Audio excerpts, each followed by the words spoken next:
If you're going to another country, chances are you've done your homework.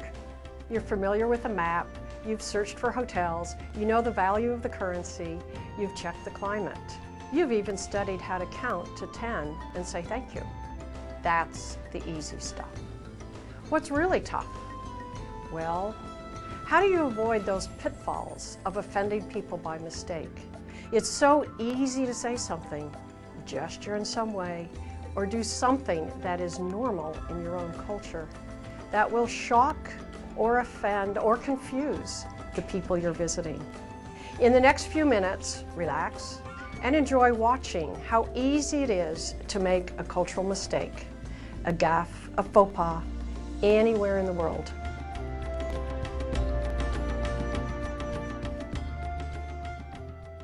Hey, so good how's it to going? see Yes, you. it's been so long. I know, too long. I have a surprise for you. Thank you. Uh-huh. In a great many countries throughout the world, it is an insult to use the left hand for giving or for eating. The left hand is reserved for hygiene and is therefore considered unclean. So how's it going, Shayna? Things are going well, Yeah? thanks. You? No, pretty well, yeah. In regions such as the Middle East and Asia, it is an insult to allow the sole of the foot or shoe to face another person, since that is considered the dirtiest part of the body. So how'd I do on that test? Actually quite well. You got 100%. Oh, yes.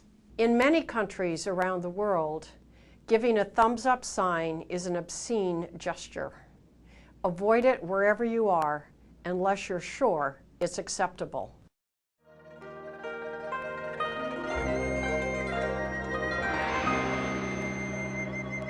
You ready to go? Cold. Almost, just a sec. It is considered disgusting in Japan to blow your nose and put the handkerchief back in your pocket. Even blowing your nose in public is frowned upon. If you have a runny nose, use a paper tissue and throw it away.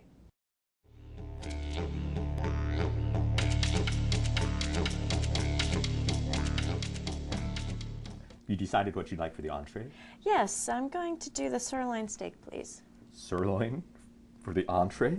So you thought, because you spoke English, you knew all about speaking correctly in Australia. Well, down under, an entree is an appetizer, not the main course.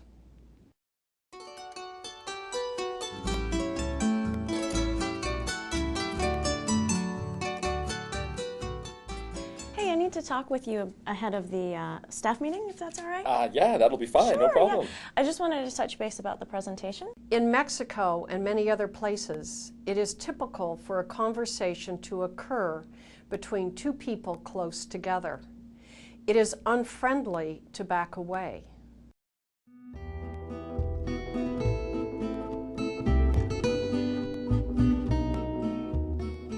It's so hot outside. Do you have any orange juice?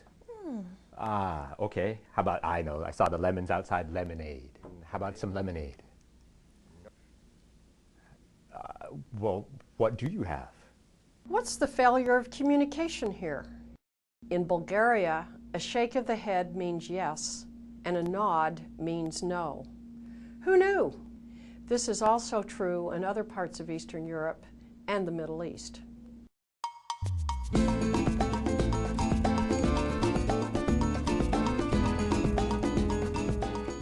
So how was dinner in my establishment tonight? Perfect. In Brazil and many other countries, it is vulgar to make this sign. To be safe, don't use this symbol when indicating approval.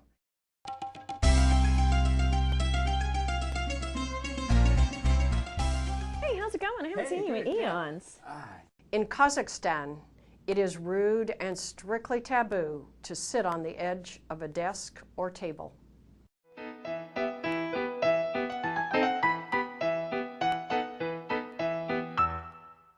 I saw you the other day over on the On the park. bus, yeah. Yeah. Maybe I'll talk to you later. It's considered rude to chew gum while having a conversation. Better to leave the gum at home.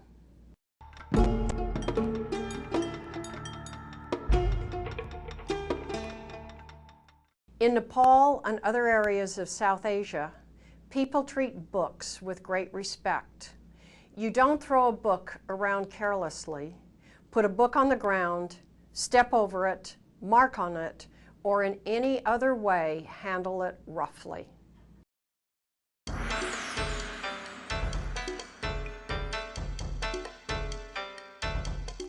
So it was really good to meet you. Thank you very much. Yeah, I really appreciate enjoyed this meeting. It was perfect. And in fact, I have my business card for you right here. Good. Please Okay. take Yeah, it thanks. and, Sure.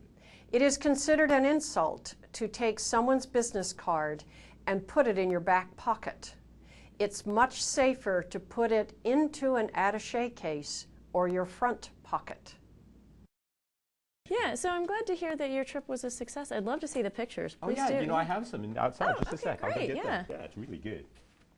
It is considered bad luck and definitely bad form to put your chopsticks anywhere but on the table or on a chopstick rest.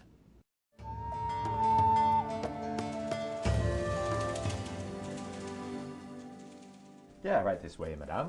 I'd like to wash up first if I could. Now? Yes, of course. I'd like to wash up before I eat. In England, washing up means to do the dishes, not to wash your hands. Even in places you thought you understood everything, language is tricky. So there you have it. With the best of intentions, it's really easy to convey the wrong message, insult someone, or misunderstand what someone has said or done. What's the solution? How can you avoid such gaffes? First, read about the culture of the place you're going to visit well before you leave. Read about the everyday behaviors and practices of the people there. Second, talk to people who grew up in the country where you're going. Ask them specifically if there are differences in social behavior that you should know about. Third, take the time to be especially aware of your own verbal and nonverbal behaviors. These may be interpreted in ways that are different from your intentions. Finally, when you've arrived, watch for signals, and if you think you've goofed, ask someone what is happening. Be forthright, open, and good-natured about a gaffe, yours or someone else's. Ready to go? Have a great trip.